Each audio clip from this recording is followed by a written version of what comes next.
Hola, buenas noches a todos. Buenas noches, Betsabe. Hola, buenas noches.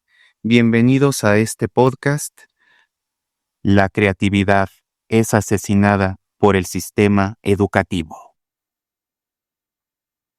¿Cómo te encuentras esta noche? Muy bien, ¿y tú, Ali? Qué gusto saludarte. Igualmente, pues estoy contento de que estamos iniciando este proyecto.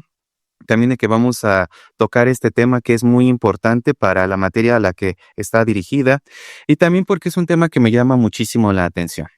El aprendizaje, el sistema educativo, la creatividad son tres de las cosas que a todos nos afectan de cierta forma u otra. Entonces, aunque este tema se escucha muy alarmante, como mencionamos que es asesinada, pues entonces vamos a estarlo desarrollando en este podcast. Pero dime, ¿qué opinas tú? La verdad es que a mí también me llama mucho la atención este tema y bueno, me hizo recordar los momentos en los que yo iba en la primaria, en el preescolar, incluso en la secundaria, cómo todo fue evolucionando hasta llegar a este punto de una etapa universitaria. ¿Recuerdas cómo era tu vida escolar en la primaria, Ali? Sí, por supuesto. De hecho, pues a mí me tocó una educación un poquito más tradicionalista y recuerdo muchísimo a una maestra en especial, pero la recuerdo no por ser algo bueno, todo lo contrario, era la maestra Esperanza del quinto grado de primaria. Una maestra ya grande, yo creo que estaba por ahí para retirarse, entonces a todos los niños nos tenía sentados, quietos, callados y viendo al pizarrón. La clásica maestra de hagan planas del 1 en 1 al 1000 en números romanos, ¿no? Para que se los aprendan. Todos, en su libreta a ver qué hicieron, y si no pasaba con la regla, pasaba a regañarnos. A varios incluso sí les pegó, entonces, pues, ay, ¿qué te digo?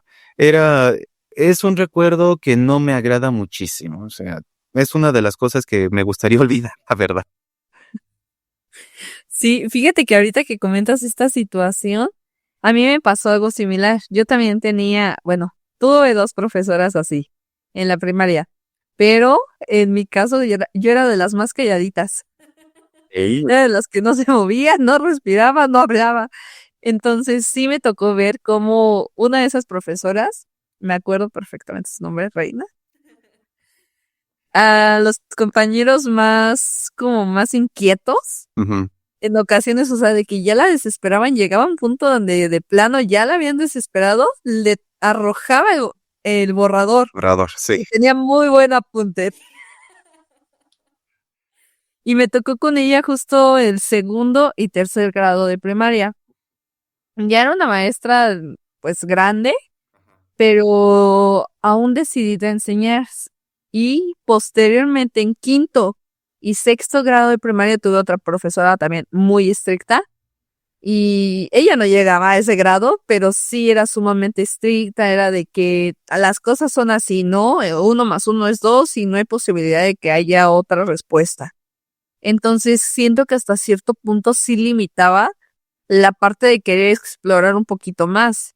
Mm. Pero pues bueno, la realidad es que aquí estoy hoy en día. Agradezco las cosas buenas también en su momento que me dejaron, que era la parte de la persistencia, la parte de el poder, pues no perder de vista el objetivo. Y el objetivo era culminar en ese momento, pues la etapa escolar que compete a la primaria, ¿no? Pero, pues sí me llama la atención hoy en día que estamos retomando este tema de cómo se limitaban muchas cuestiones de, no, o sea, no puedes pensar en nada más que leer y enfocarte. Y yo creo que por ello, algunos de nosotros como que no somos tan afines a la lectura, porque era de, ay, la lectura de un libro que ni te llamaba la atención, de un tema que ni entendías y aparte haz las planas, haz los resúmenes, no, no, no. O sea, la verdad a mí personalmente eso no me gustó y creo que influyó más adelante también. Sí, fíjate que ahorita que estabas mencionando esto, recuerdo que también a los compañeros que no se portaban bien durante las clases o que no hacían su tarea, los dejaban sin recreo y decían, vas a leer tal libro o vas a hacer una plana justamente, o sea, o vas a leerlo y vas a resumirlo y lo vas a escribir todo. Entonces, la lectura, la escritura, el resumen era un castigo. Y así muchos nos acostumbraron. Bueno, ¿qué te digo? Yo siempre he leído por placer desde que yo era niño, ¿no? Pero la mayoría de las personas es eso, asocian ya la lectura, la escritura, con un castigo. Y entonces ya cuando llegan a la edad adulta, pues dicen, ya no quiero leer, yo no quiero escribir, qué aburrido, qué feo, ¿no? Entonces, es esa educación justamente que nos dieron, esa educación tradicionalista y los resultados que tenemos ahora en nuestra vida adulta, como tú lo mencionas. Pero no todo Claro. fue malo. Fíjate que dentro de este sistema educativo tradicionalista recuerdo mucho a un maestro, el maestro Agustín. Ese maestro me tocó en segundo de primaria y en sexto de primaria. Este maestro fue uno de los mejores que he tenido, de verdad. Él, aunque pues tenía una educación tradicionalista, la ejecutaba de una forma muy diferente, porque nos ponía mucho el juego, actividades lúdicas. Sí hacíamos resúmenes, sí hacíamos planas, pero después de eso jugábamos. Y el maestro lo hacía de una forma que en serio que te divertías, uno disfrutaba estar allí. Entonces, pues es uno de los temas justamente que posteriormente me gustaría retomar dentro de la investigación que hice para este podcast. Pero me ibas a comentar algo, te interrumpí. No, no te preocupes. La verdad es que ahorita me recordaste justamente la parte de la educación en Finlandia, porque él trae un modelo muy parecido justamente a este, a este concepto que trae Finlandia, ¿no? Y prácticamente es porque ellos tienen un nivel de educación que es de admirarse, es de reconocerse, y justamente investigando un poquito respecto a ello, referían lo siguiente, que su pues horario de clase está dividido en secciones que sí abordan temas de filosofía, matemáticas, química, obviamente dependiendo del grado escolar en el que se encuentre, pues vayan los alumnos, pero que dentro de estos horarios están segmentadas algunas actividades. Incluso sus mismas instalaciones cuentan con mesas de ping pong, videojuegos, o sea, como que pueden despejar su mente después de a lo mejor haber estudiado un tiempo y que esto les permite entrar renovados y con nuevas ideas al salón de clases nuevamente. Pero obviamente hay muchos factores detrás de todo ello, ¿estás de acuerdo? Sí, por supuesto, factores culturales, principalmente culturales. ¿Y por qué lo menciono? Tanto nuestros abuelos, nuestros padres, nosotros mismos, a cierta edad, estamos acostumbrados a un cierto modelo de aprendizaje. Un modelo de aprendizaje en donde, justamente, como estudiante, se sobreentiende que tú no sabes nada. Entonces tú vas a la escuela a aprender, por supuesto, pero se le da al maestro el papel de que él lo sabe todo. Y al saberlo todo, entonces uno se tiene que callar y aprender. Y hacer exactamente todo lo que él diga. Cosa que, bueno, sí fomenta la disciplina, por supuesto, pero limita otras cosas. Limita la creatividad. Porque si al maestro no le place que el alumno esté haciendo algún dibujo, crea algo o sencillamente escriba lo que quiera, en algún momento de descanso, pues esto se va limitando. Pero fíjate, ahorita estamos hablando mucho acerca de los maestros. Sin embargo, no toda la educación es responsabilidad de los maestros. Una parte, la más importante de la educación, viene desde casa. Y de hecho, hace tiempo estaba leyendo acerca de cómo los padres limitan la creatividad de sus propios hijos. Todos sabemos que cuando uno es niño y está explorando, agarramos los crayones, los plumones y comenzamos a rayonear las paredes. Entonces la mayoría de los padres es de que, escuincle cochino, no hagas eso, mira ya cómo me dejaste, y lo comienzan a regañar, le comienzan a gritar, lo comienzan incluso a insultar. Entonces, ¿qué hace eso? Pues que el niño aprenda que el expresarse a través del dibujo es algo malo, es algo que hace enojar a papá, que hace enojar a mamá.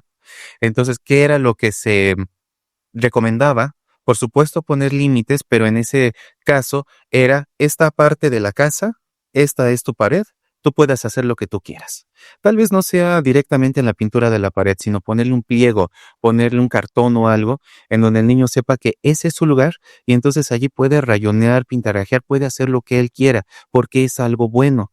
Y que también los padres, es muy importante que les digan, mira qué dibujo tan bonito, mira, algo así.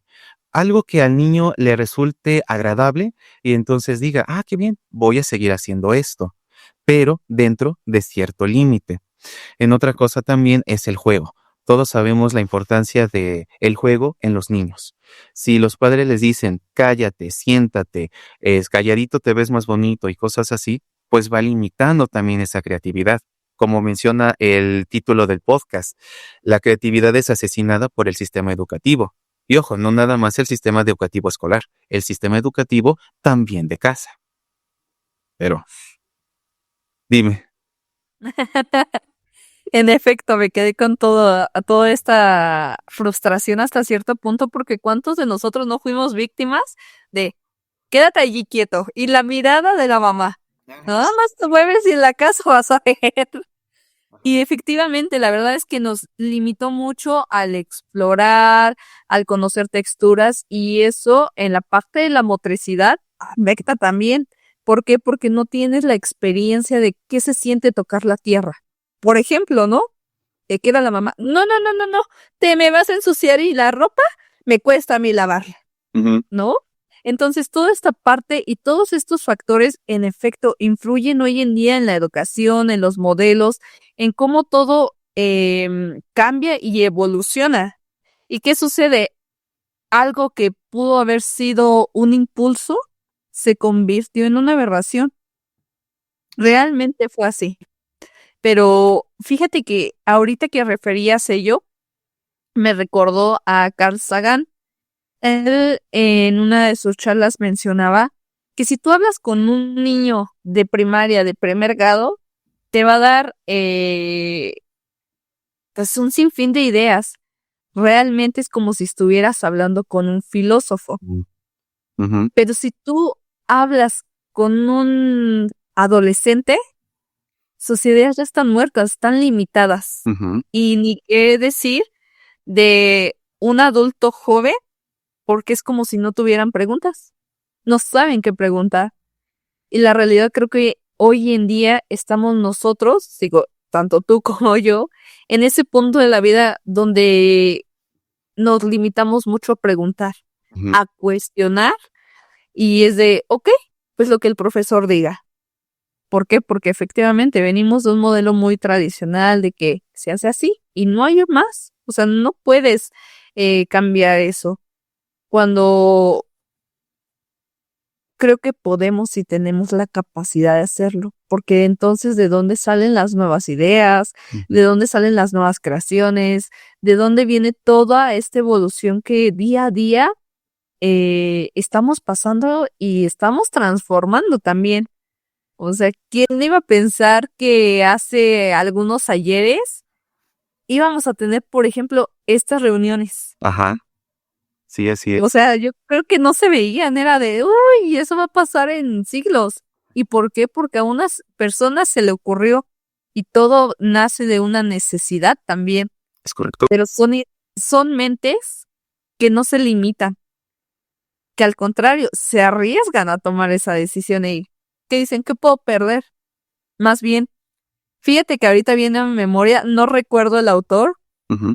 francamente, pero viene a mi memoria una frase que la verdad me quedó muy marcada y refería a el de es más tonto el que no se arriesga que el que se arriesga.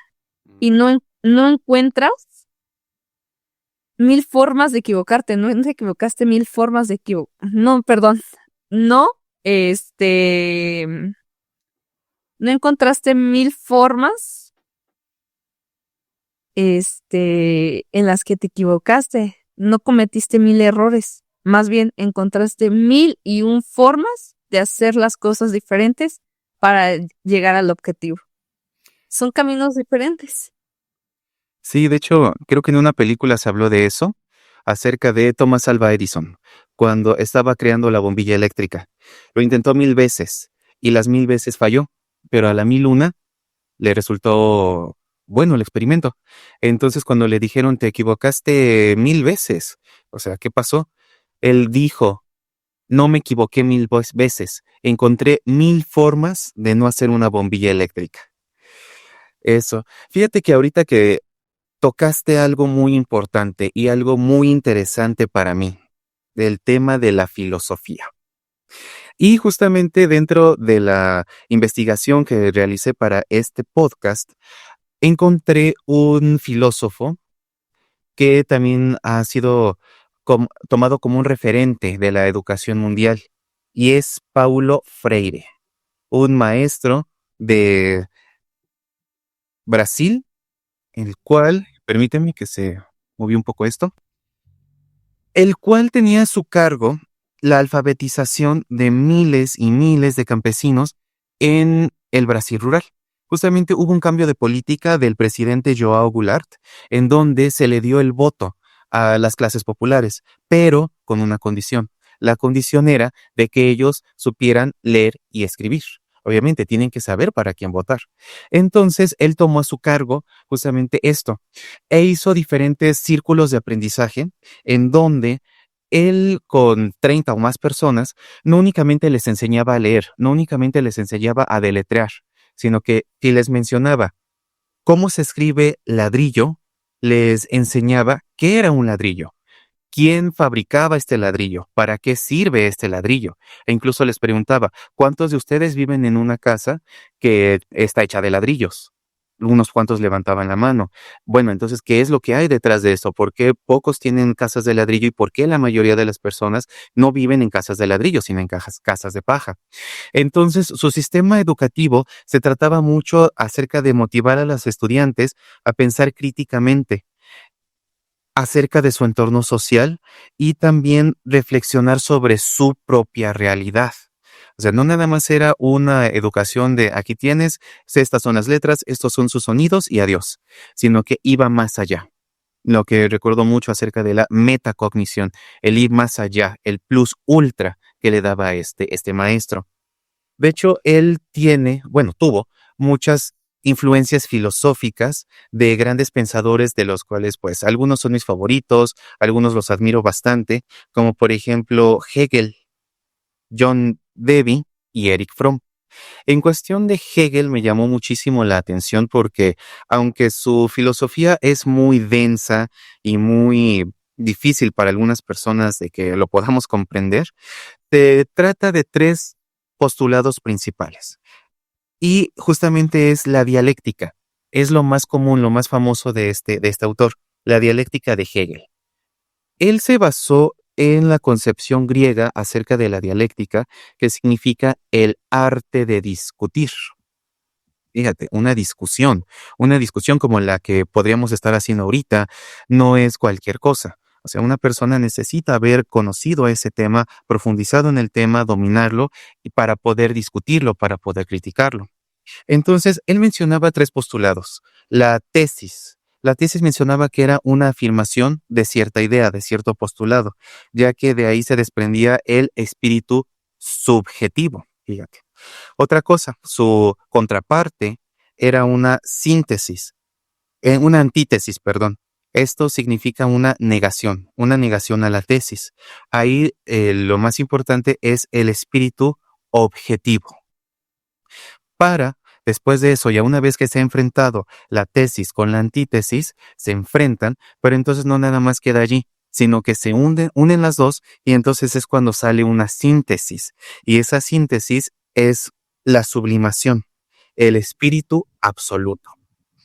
Y pues, ¿qué te digo? Eso es una de las cosas que más me llamó la atención porque me encantaría que todos los estudiantes lográramos hacer eso, lográramos hacer un postulado en el cual nosotros defendemos esta postura, pero llegara otro estudiante en donde dijera, no, no estoy de acuerdo contigo por esto, esto y lo otro, y entonces de esta tesis saliera esta antítesis, y cuando chocaran ambas ideologías, ambas corrientes, se fundieran, se pusieran de acuerdo, y entonces es cuando surgiera una síntesis, un espíritu absoluto. Fíjate que me llama justo la atención lo que refieres y recuerdo que hace hace no mucho, prácticamente el cuatri pasado, Ah, platicábamos de una situación algo similar. Eh, el tema era sobre la lectura, no sé si lo recuerdas, claro que sí, claro que sí. y justo mencionábamos y referíamos esta parte. Lo que logramos rescatar en su momento es que aprendíamos más de justo estas discusiones, estos foros, que de una lectura. ¿Por qué? Porque cada uno investigaba su parte, porque cada uno indagaba un poquito más en un tema en particular y lo compartías, pero aunado a ello tú tenías una referencia y un respaldo, pero ahora conocías una perspectiva nueva Mm. de tu compañero, ¿no? Entonces, es el aprendizaje como por modelado, y creo que hay una teoría, ¿no? De Vygotsky, no sé si la recuerdas. Lo que recuerdo mucho es su zona de desarrollo próximo, en donde nosotros aprendemos acerca de nuestro entorno, qué es lo que hay alrededor de nosotros. Y pues fíjate que sí, no nada más es de Vygotsky. Albert Bandura también lo toma muchísimo en su teoría del aprendizaje social. Y recordemos que uno de los principales corrientes psicológicas de este momento es la cognición, lo cognitivo, qué es lo que las personas aprenden, qué es lo que les han enseñado. Justamente como lo mencionábamos hace rato, en donde las personas aprenden que leer es aburrido o que leer es un castigo. Justamente es lo que tú estás mencionando, lo cual menciona Lev Vygotsky y algunos otros autores que también lo han abordado. Claro, y fíjate que cómo todo esto se va entrelazando y a mí, por ejemplo, algo que me llamó la atención regresando un poco a la parte como de filosofía, es que Platón refería que la creatividad es una inspiración divina. Es como un éxtasis, una locura y que hasta cierto punto es un instrumento para los dioses. Y es algo que dices, cualquier otra persona lo tomaría muy simple, pero si le prestas atención realmente a esas palabras, te das cuenta que tiene un enfoque altísimo. Te vas, te vuelas, o sea, es wow. ¿Cómo llegas a esta definición de una palabra que tiene un sinfín de recursos, de ideas y que te puede llevar a alcanzar cualquier cosa que tú te propongas? Porque todo lo tenemos aquí en la mente. Uno es creatividad, pero influye qué tanto deseas potencializar o acabar con ella. La puedes matar, no hay más. Solo hay dos caminos en este momento. Sí, sí, es correcto. Pues fíjate que ahorita que estabas mencionando esto, me acordaste mucho acerca del método hermenéutico, el método de estudio hermenéutico. Recordemos que, bueno, hermenéutico viene de Hermes. Hermes era el mensajero de los dioses, el de los pies alados. Entonces, como mensajero de los dioses, bajaba del Olimpo hacia la antigua Grecia con el mensaje de Zeus, de Afrodita y de Festo, ¿no? O de cualquier otro, incluso de sus hermanos. Entonces, este método hermenéutico hace referencia a estudiar los textos, sobre todo los textos sagrados. Y se llama hermenéutico porque es como si los dioses nos hubieran bajado este conocimiento. Y entonces nosotros lo leemos, lo comprendemos y vamos más allá. Lo reincorporamos a nosotros mismos. Entonces, bueno, algo muy filosófico y que tiene que ver mucho con lo que tú mencionaste. Y pues bueno, ya que estoy encarrerado en lo de la filosofía, fíjate que me gustaría retomar un poquito unos de los postulados de Paulo Freire. Él, si bien fue influenciado por el marxismo, para serte sincero, yo no comulgo con esta diatriba que ha sido pues ya refutada en numerosas ocasiones, pero sí es rescatable esto. Él mencionaba que acerca de un modelo educativo. El modelo educativo tradicionalista, él lo llamó como modelo bancario educativo.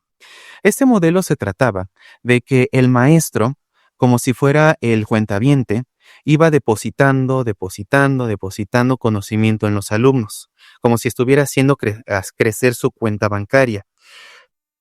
Pero no era tanto como para que los alumnos, después de tener todo ese conocimiento, pudieran desarrollar su espíritu crítico, reflexivo, en donde dijeran, ya sé todo esto y ahora lo voy a utilizar de tal forma. Más bien, se trataba de que solo repitieran lo que el maestro les había dado. Únicamente era eso. Entonces, eso me recuerda mucho a algo.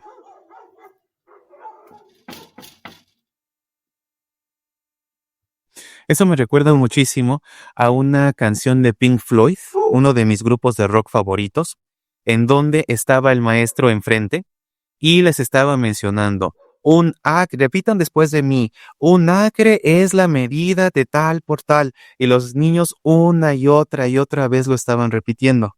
Pink Floyd, The Wall, incluso hay una película que habla mucho acerca de eso. Este sistema este sistema que afortunadamente ahorita está cambiando, pues es el al que todos tuvimos acceso de una forma u otra.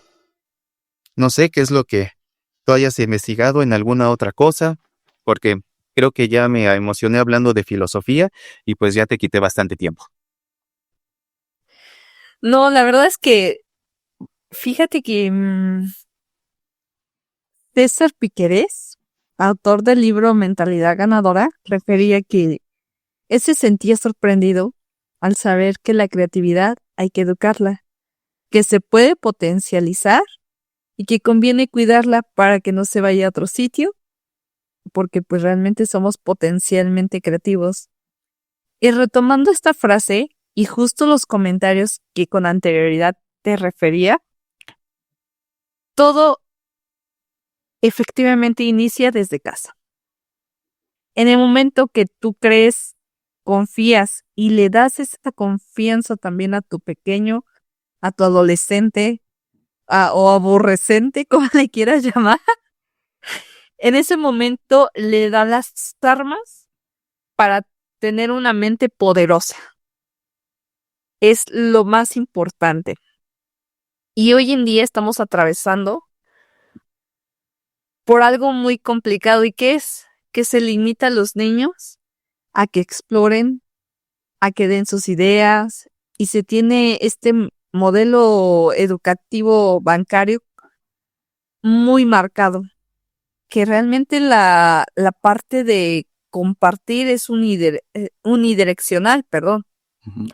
¿Por qué? Porque únicamente el profesor te da, te explica, pero no hay una retro por parte de los estudiantes. No se pregunta, no se cuestione. ¿Y qué pasa? O sea, ya no hay preguntas, ya no hay ideas. ¿Qué es lo que realmente está pasando aquí? Pues sí, fíjate que algo importante dentro de este podcast es no únicamente criticar, no únicamente decir que es en lo que está mal el sistema educativo, sino que, bueno, ya mencionamos también algunas de las cosas que nos agradaron, mucho de los que no nos agradó, pero también es importante que nosotros propongamos algo o mencionar con qué me quedo, esto lo cambio y proponer algo más. Entonces, no sé si tengas algo que comentar acerca de esto antes de que yo diga lo que tengo que decir. La verdad es que yo invitaría como a todos los profesores, a todos los padres de familia que nos ven o que nos verán, a confiar y dejar de lado todos esos esquemas tan tradicionales que nosotros traemos, incluso tanto tú como yo traemos. Mm. Porque sí, aunque hay una diferencia de edad entre tú y yo, sí, No mucho, poquita. poquito, 2 años, 3 años, 4, ¿qué son? ¿Qué son 10 años? Pero pese a ello, eh, ya voy para allá. Pero perdón, retomando un poquito, pese a ello manejamos el mismo modelo. Lo que sugiero es que no limitemos la parte de la creatividad, estemos abiertos a escuchar nuevas ideas, a escuchar preguntas, porque también es salir de nuestra zona de confort. El que un niño venga y te pregunta por qué el cielo es azul, por qué no es morado, te hace salir de tu zona de confort. Creo que hay que tener esa apertura, porque no sabemos si ese niño que te preguntó el cielo es morado, ¿por qué no es morado más bien? Puede ser el futuro ingeniero que te va a diseñar una supernave que va y viene en cuestión de horas, minutos, ¿no? Porque no se les limita. Y pues bueno, tenemos como referente también a, a la parte de los chinos, Ah, que sí. pufa, ellos tienen una disciplina digna de admirarse, pero también dentro de ello están sus pausas, sus descansos. Ujú. Hay que valorar mucho ello. Y hoy en día, pues que es un país mundial, potencialmente mundial, Sí, de ¿no? hecho, De primer nivel. es una de las principales economías a nivel mundial. Es la fábrica del mundo. Y no nada más eso, sino que muchos de ellos son los que se llevan las medallas de oro olímpicas, las medallas de matemáticas, por ejemplo. Y son excelentes en casi cualquier competencia que nosotros tenemos, excepto en clavados. Ahí sí México es muy bueno. Pero fíjate que ahorita que estabas mencionando esto, sí, algo que yo siempre he pensado es que la gente debe o necesita atreverse a hacer algo nuevo, atreverse a un cambio, atreverse a decir qué pasaría, o sea, qué me puede dañar esto, en qué me puede dañar lo otro. ¿Por qué? Porque como mencionas, la zona de confort es tan bonita que nosotros ya no nos movemos, aquí nos quedamos. Me ha funcionado esto de cierta forma, bien o mal, pero me ha funcionado. Entonces, eso es lo que voy a enseñar a más. Digo, si por mí fuera, me encantaría que todas las personas aprendieran filosofía, que este mundo estuviera lleno de filósofos, de intelectuales, en donde dijeran, sí, vamos a cambiar esto, vamos a cambiar lo otro. Sin embargo, pues bueno, no es posible. Algo que sí me quedó mucho con el sistema tradicionalista era cómo los maestros inculcaban el respeto hacia las figuras de autoridad, porque el maestro, así como el sacerdote o el policía, eran sagrados. O sea, a ellos no se les podía faltar el respeto. El padre, la madre, eran las máximas autoridades en la sociedad. Entonces, eso me gusta muchísimo. Ese respeto, esa disciplina que también inculcaban de cierta forma, sí, me agrada mucho. Si a esto le quitaran esos castigos en que te pones a escribir, te pones a leer o te pones a hacer alguna otra cosa creativa, pues yo creo que se potencializaría muchísimo esto.